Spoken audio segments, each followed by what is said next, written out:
ಬೆಳಿಗ್ಗೆ ಈಚೆ ಬಂದು ನೋಡಿದ್ರೆ ವ್ಯೂ ಈ ಥರ ಕಾಣಿಸ್ತಿತ್ತು. ಅದನ್ನೆಲ್ಲ ನೋಡ್ಕೊಂಡು ಮೇಕೆ ಶೆಡ್ ಹತ್ರ ಬಂದೆ. ಅವೆಲ್ಲ ಆರಾಮಾಗಿ ಇನ್ನೂ ಮಲಗಿದ್ದು. ಅವಾಗೆ ಮಲಗಿರ್ಲಿ ಅಂತ ಹೇಳಿ ಹಾಲು ಕರೆಯೋಣ ಅಂತ ಬಂದೆ. ಹಾಲೆಲ್ಲ ಕರೆದ್ಬಿಟ್ಟು ಡೈರಿ ಹತ್ರ ಹಾಕ್ಬಿಟ್ಟು ಬಂದು ದನಗಳನ್ನ ಮೇಕೆಗಳನ್ನ ಆಚೆ ಕಟ್ಬಿಟ್ಟು ಮೇಕೆಗೆ ಫೀಡಿಂಗ್ ಇಕ್ಬೇಕಿತ್ತು. ಮೇಕೆಗಳು ಎರಡಕ್ಕೂ ಫೀಡಿಂಗ್ ಇಟ್ಬಿಟ್ಟು ಗೇಮ್ ಆಡಿ ತುಂಬ ದಿನವೇ ಆಗಿತ್ತು ಗುರು. ಮತ್ತೆ ಗೇಮ್ ಆಡೋಣ ಅಂತ ಬಂದೆ. ಆ್ಯಕ್ಚುಲಿ ಗೇಮ್ ಆಡ್ತಿಲ್ಲ, ಸೆನ್ಸಿನೆಲ್ಲ ಕರೆಕ್ಟ್ ಮಾಡ್ಕೊತಾ ಇದ್ದೀನಿ. ಸೆನ್ಸ್ ಎಲ್ಲ ಹಾಳಾಗೋಗಿತ್ತು.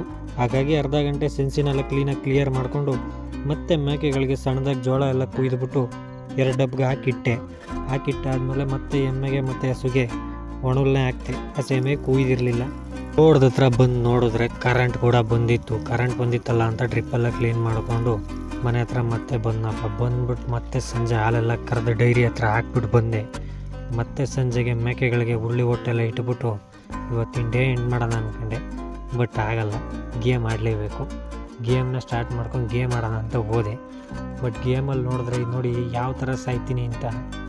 ಹೆಂಗೆ ಸತ್ತೆ ಅಂತಲೇ ಗೊತ್ತಾಗಲಿಲ್ಲ ಗುರು. ಅದು ಹೆಂಗೆ ಹೊಡ್ದ ಅಂತಲೇ ಗೊತ್ತಾಗಲಿಲ್ಲ. ಅಟ್ಲೀಸ್ಟ್ ನಮ್ಮ ಟೀಮೇಟ್ ಉಳಿಸ್ತಾನೆ ಅಂದ್ಕೊಂಡೆ. ಆಗಲ್ಲ ಅಂದ್ಬಿಟ್ಟು ತಿಕ್ಕ ಮುಚ್ಕೊಂಡು ರಗ್ಗೊತ್ಕೊಂಡು ಮಲ್ಕೊಂಡೆ ಗುರು.